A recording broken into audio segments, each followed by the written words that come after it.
Leave him there. And I don't know if any of you have any experience with prison beyond like Shawshank Redemption or something you've seen on a movie or TV show, but I mean, I would imagine for almost anybody, your first night in jail, you should be scared. Your first night in jail, you should be nervous. I mean, ugly things happen in prison. You're with the worst sorts of people. I mean, it's violent and it's mean. And again, Paul's been beaten real hard. And it would not be unbelievable for Paul to be upset or worried or fretful. But it says that at midnight, he and Silas are singing.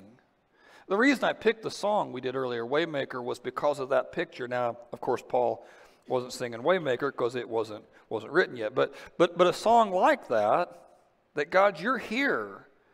Even in this prison cell, you're here, God, and I know you're still making a way. And I don't know how you're going to make the way.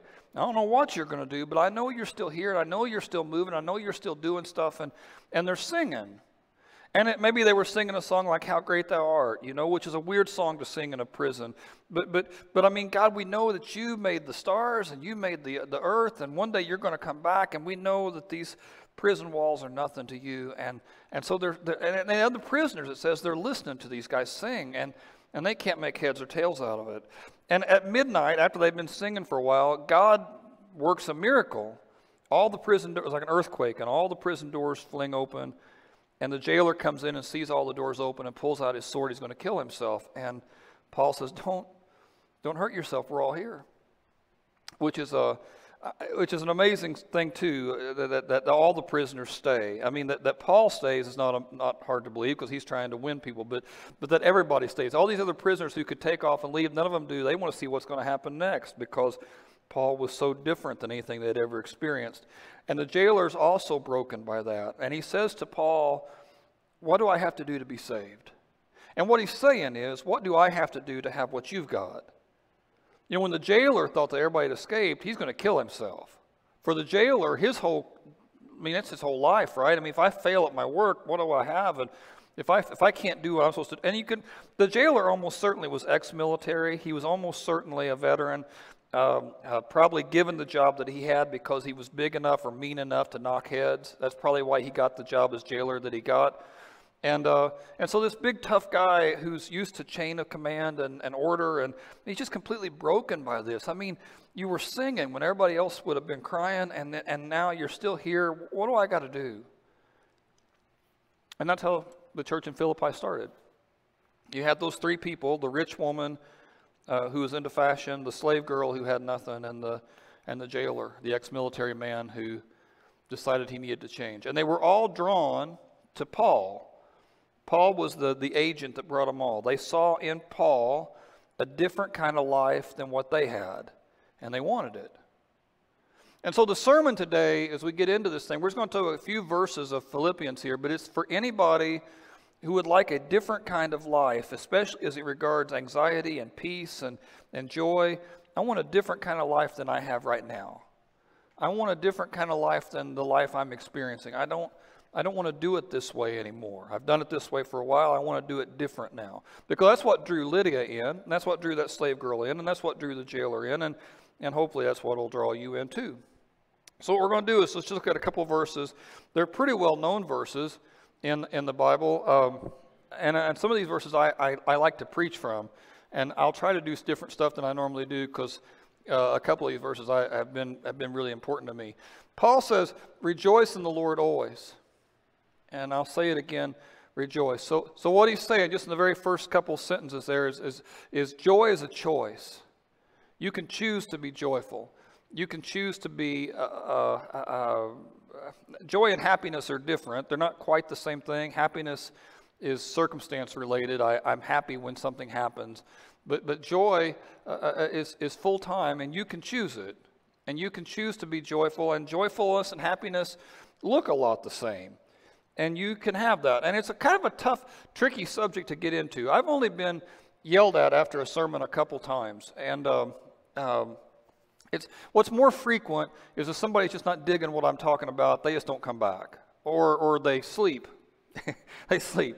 And that happens. And it used to hurt my feelings. But now, hey, if you need a nap, It's okay. It's get some rest. It's air conditioned. The chairs are comfortable. Go ahead and rest. But to get yelled at after a sermon, it's kind of a rare thing for me, and it's only happened twice. And the whole time I've been doing this thing, the first time doesn't relate to what we're talking about today. If you're curious about it, I'll tell you later on what it was about, but it's not really that important. But the second time that I got yelled at was about this, talking about you can choose joy. And it was a person after the service, and she struggled pretty heavily with depression. And she said, I think it's wrong for you to say that. I don't think you can choose joy. If you could, I would. Because it just can't be done.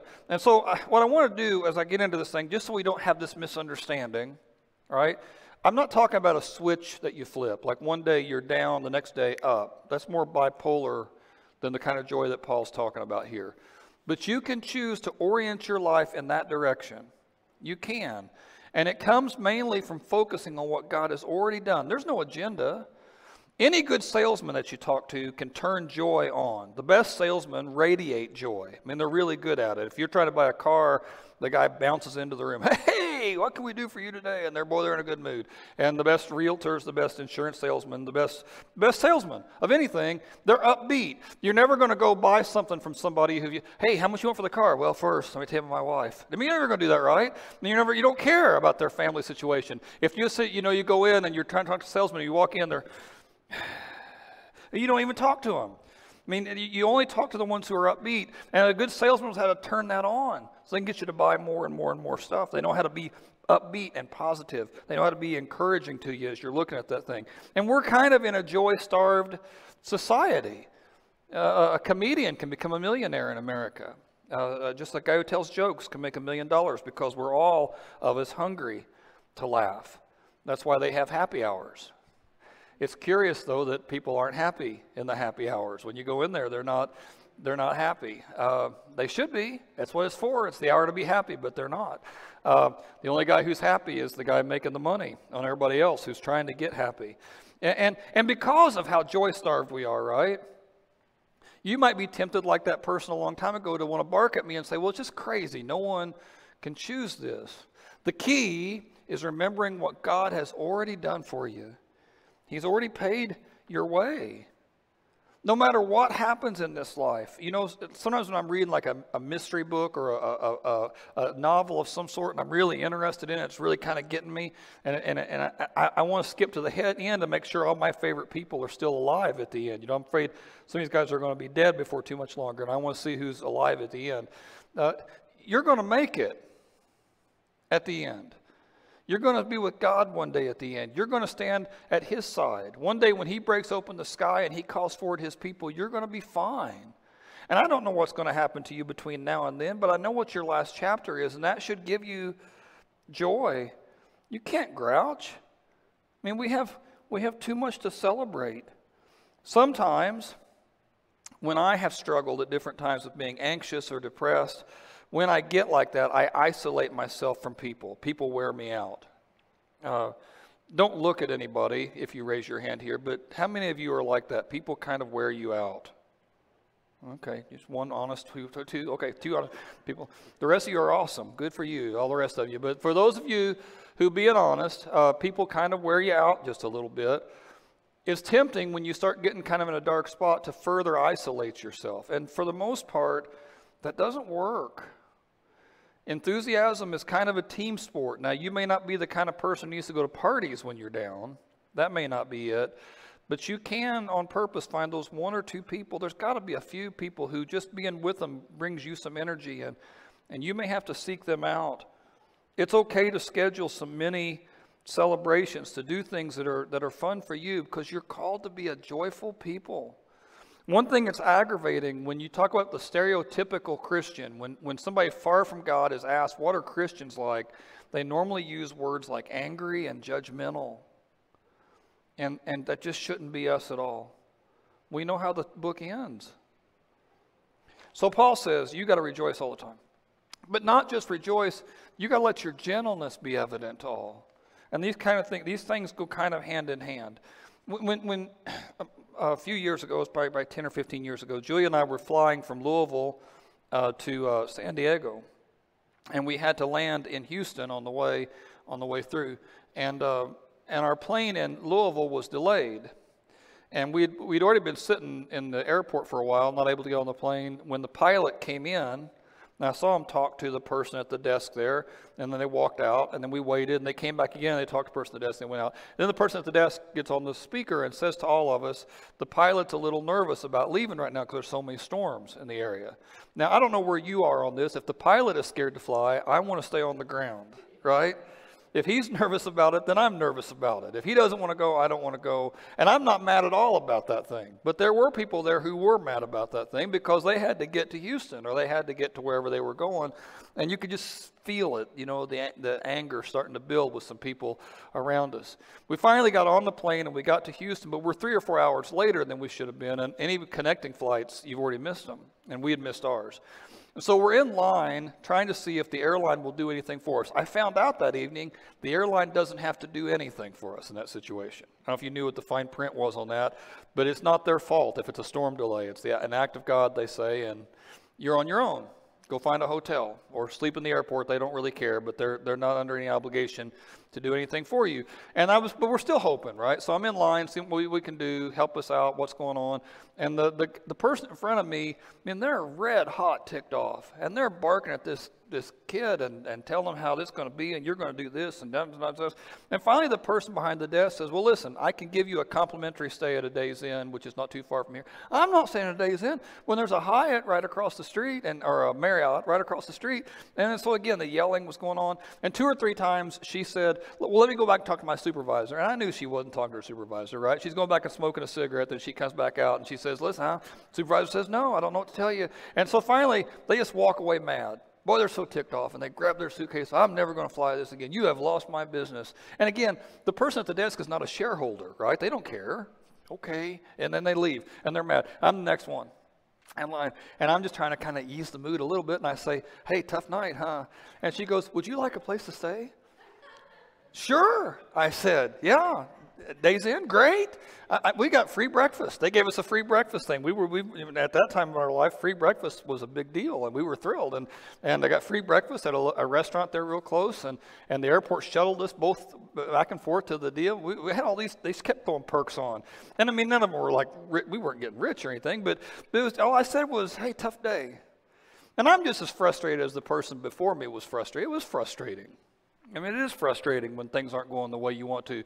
But Proverbs is right. A gentle answer turns away wrath. And just because you can be hateful and mean and get your way doesn't mean you should be hateful and mean. And again, this thing goes hand in hand with rejoicing. You're not captive to your emotions like everybody else. You know how this story ends. And if God has you trapped in Houston, maybe there's a reason why you're trapped in Houston. Again, think about Paul there in that jail cell. God, you're here. You're here even in this place, and maybe there's somebody here that I'm supposed to meet tonight, and there was. And maybe not. Again, it doesn't always work that way. Sometimes the delay is just a delay, and it's not for any good reason. It's just because that's how the world works. But you don't know. All you know is that God is good, and he's been good to you so far, so hang on to him real tight. And he'll take you where you need to go. And don't lose your cool. Yesterday, I had a little bit of time to look at social media, and 2 of my friends were in this passionate, mean-spirited, ugly words getting shared back and forth argument on social media about the president. I'm not going to take in front of you here today a real solid position about President Trump, but I will say that President Trump is not important enough for me to lose a friend. That just seemed nutty to me. I don't care about President Trump 3 ways. I mean, not enough to lose a friendship over it. Whether I hate or love the guy. I didn't care enough about Obama to lose a friend, or Clinton. I never cared enough about any president to lose a friend. It just seems nuts to me. And especially for a people of faith, we're better than that. Okay, so there's that thing. He says, do it because you know the Lord is near. You know that God's going to come back one day, and you want to be on his side when that happens. He says, don't be anxious about anything. This goes on. Don't be anxious about anything, but in everything, every situation, by prayer and petition, with thanksgiving, present your requests to God. Now, let me pause here and hit on this thing here. There's a Pavlov's dog thing going on with this. Paul is not saying it's a sin to be anxious, which is good news for me because I've dealt with that at different times, and maybe some of you have too, depression or anxiety. It's not a sin. In fact, in Philippians, in the same book we've been reading, Philippians chapter 2, verse 28, Paul says, I was super anxious about Epaphroditus, or I would have been if things didn't work the way they should have. So Paul himself, in the same letter, talks about dealing with some anxiety. Anxiety you can't totally control. Anxiety has a way of coming on in weird moments, and sometimes it surprises you. You didn't plan to be anxious. It just comes on you. You don't think about it. It just happens. But Paul says when it happens, you want to turn quickly to prayer. When that comes on you, and it's like a Pavlov's dog kind of thing. You remember that experiment? Pavlov was a psychologist with a dog, I guess, and he would ring a bell and put food in front of the dog, and what he would notice when the food went in front of the dog would salivate, would slobber all over himself. So he'd ring the bell, put the food. Well, because he did it that way every time, ring the bell, put the food, it got to where he could just ring the bell, and the dog would start salivating whether there was food or not. The dog had learned to associate a bell, which had nothing to do with food, with getting to eat. I read this week there's a thing, coffee drinkers, people who drink coffee regularly, who are big coffee drinkers, if they just smell the coffee perking, they start to feel more alert. They've not actually drank any yet, just smelling it kind of picks them up a little bit. If that's you, maybe it's a problem you want to think about. Maybe you drank a little too much coffee. Maybe something to consider. And it can work the other way too. People who get sick, like on certain rides at the carnival, for some of those people, just seeing the ride there makes their stomach start to hurt. They didn't even got on the ride, just seeing the ride. Oh man. Okay, well, the same thing, Pavlov's dog, same idea. When you feel the anxiety come on, when you start to feel it, your first response is to pray. And you're not looking for a fancy prayer. You're not looking for a big prayer. Don't feel like you got to just tell God what's on your mind. And if all that's on your mind is, God, help me, I'm hurting, that's enough. That's enough. It really is. One of the best prayers in the New Testament was prayed by a tax collector who says, God, have mercy on me, I'm a sinner. That's a great prayer. That's a wonderful prayer all by itself, and it's one of the best prayers in the New Testament. And so, God, have mercy on me. I'm shaking in my boots. God, have mercy on me. I'm so frustrated. God, have mercy on me. I don't know what to do next. I think God hears those kinds of prayers, and I think He listens to them. And when you pray them, you're going to find some strength. He says, the peace of God, when you pray that way, which transcends all understanding, is going to guard your heart and mind in Christ Jesus. I can't speak for anybody but me, right? I don't know what your experience is or what your life is like. I can just speak for my life. But in my life, when I have found myself anxious and troubled and in a dark hole, and I have immediately, once that comes on me, prayed, God, help me. God, help me see you there. Help me understand what you're doing. Help remind me, God, that you're here, even in this mess. When I have prayed that way, I've felt that peace of God. I can't promise that everybody will, but I have. Now, what that's not, and what I want to be clear about, like I'm really struggling with something, I pray about it, suddenly I'm on top of the world. It's not like that kind of a switch, right? It's just I pray about it and I can see some daylight peek through where I couldn't see any before. And it gives me the strength to keep moving forward. I pray about it and I feel just enough peace that I can do what I need to do to get the job done. And again, he says in that thing earlier, pray with thanksgiving. I start finding that I can be thankful for the things God's already given me. You know, one counselor told me a long time ago that just journaling down a couple of things you're thankful for every day can have a powerful effect on your whole psyche. And you don't have to think real deep about this thing, but what are you thankful for? And when you start writing it down, if you decide to do that, if you start writing it down, you'll find that you can't just say, I'm thankful for my family and my house every day. You're going to think a little more creatively, right? So you start getting creative. What about your family are you thankful for? What about your situation? And just the act of doing that, just 2 or 3 things every day, changes your whole outlook. And again, the peace of Christ, which transcends all understanding, will come and guard your heart and mind. I've had some people ask me, what should I pray about? I read a theologian named Fenelon. He wrote in the 1600s. He said, just pour out your weaknesses to God. He says, if you pour out all your weaknesses and needs and troubles, there will never be a lack of something to say. And it's the truth. So just tell him what's going wrong. You might say to me, well, should I pray to God about the little things or just the big stuff? And my response to you would be, what of any of your stuff is big to God? It's all little to him. So let's pray about all of it. And you'll find again, I think, God's strength, which transcends understanding, guarding your heart and mind. Last thing he says, finally, brothers and sisters, whatever is true, noble, right, pure, lovely, admirable, if anything is excellent or praiseworthy, think about stuff like that. What you're going to notice about that list is it's not necessarily biblical things. There's a lot of things like that may not be in the Bible at all. For some people, it's walking in the woods. When I get out in the woods and I see the trees and I'm surrounded by that and the smells of the woods and the creek and everything like that, it's all true and lovely, and it changes my heart. There's a lot of things in the world that are neither religious or non-religious. They're just pretty. I mean, for me, holding my grandsons or strawberry shortcake. How many of you love strawberry shortcake? Oh, sure. You raise your hand for that. I asked you earlier, and nobody wants to raise their hand at all. But strawberry shortcake, yeah. Put me on. Well, good. Go get some strawberry shortcake this afternoon. There's some value just to doing those things that are good things, right? And you surround yourself with those things, and it changes your mind. It changes your attitude. Paul says there's a lot about this world that's good. And you may get some really bad news, and sometimes when the bad news hits you, it can just focus your mind completely on the negative, and you lose sight of how many good things God has done. So put your focus there, and especially in this day of Corona. I mean, I know some of you have lost some things, but there's still so much good about this world. And it's become kind of a thing on social media to write that, you know, when's 2020 going to be over? It's the worst year ever and all those kind of things. And there's been some tough stuff, but I mean, again, we still live in the greatest country in the world. You know, I mean, you still can do pretty much whatever you want to do, whenever you want to do it.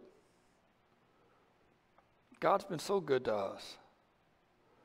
And focus on that. And Paul says, don't just focus on those kind of things. The last thing he says, whatever you've seen in me, you know, put that into practice. Paul says, look at my life. And again, that kind of takes me full circle. Remember how this whole sermon started? It's because Lydia, who was a rich woman, and this slave girl, we don't know her name, and this jailer, we don't know his name. I mean, these three different people, they saw in Paul something powerful. They all three saw something in Paul, said, I want what you've got. Because Paul wasn't affected by what happened. He was above it. You know, he's going through this world, but he's not living for this world. And so when things don't quite work out, he's okay. And you can have that kind of life. And Paul says, find those people who are living like that and learn how to do that too. And when we're reading this thing, I mean, we can still look back to Paul and look at how he did and look at the steps he did. I mean, he made his life about things like prayer and joy and gentleness, and God bless that, and God will bless you if you do it too. One last story, and then I'll close up. Henry Nouwen was a professor and a theologian and a priest, and he worked at different times as a professor at Harvard and at Yale and at Notre Dame, and amongst people who are into psychology and psychology is well known. I mean, as a lecturer, as somebody who had really advanced. People try to get close to guys like that if you're in that field, because if you can say, oh yeah, I was having lunch with Henry Nouwen the other day, and that'll make you look good, right? People will be impressed with you. And in all your work, I mean, there's people like that. I'm sure there are people who are just the top of their, or your hobbies or whatever. If I could just be with that guy, and you act different when you're with them. You know, you want to be impressive to people like that. You want them to notice you and think that you're impressive too. And he moved in those circles most of his adult life. But the last 10 years of his life as a Christian, he just felt like he was getting too caught up in all that. You know, the power and the moving forward and the advancement and the degrees and all the honors. So he quit it. And he took a job working at a ministry called Larch, which reached out to mentally and emotionally handicapped people. And he became friends with one of the patients there, a guy named Trevor. And Trevor had a lot of mental issues and a lot of emotional issues. But they became friends. And Nouwen's this huge professor who's well known, one of the great minds of his time. And Trevor is just a guy at this deal who doesn't have a great mind, but they become friends. And Trevor's health was always up and down. And so they took him to a hospital where he had to have a few weeks of treatment. And Henry went to have lunch with him at the hospital. And the hospital found out that Henry Nouwen was coming, and he's still a big name. And a lot of these doctors and executives, they know that name, they know who he is. So they asked him if he would mind having lunch with them, and they would let him speak to the doctors. And he said he would, and that would be fine. And he could speak to the psychiatrists and the psychologists and the doctors. And so they have this big dinner set up. And he gets there, and people are all trying to sit next to him and get to know him better and figure out. And he looks around, and he goes, "Where's Trevor?" And he said, "Oh, patients never eat here in the Golden Room. We don't let the patients come up here." And he goes, "Well, I only came here to have lunch with Trevor. If he's not eating here, I'm not eating here. I mean, you need to get him in."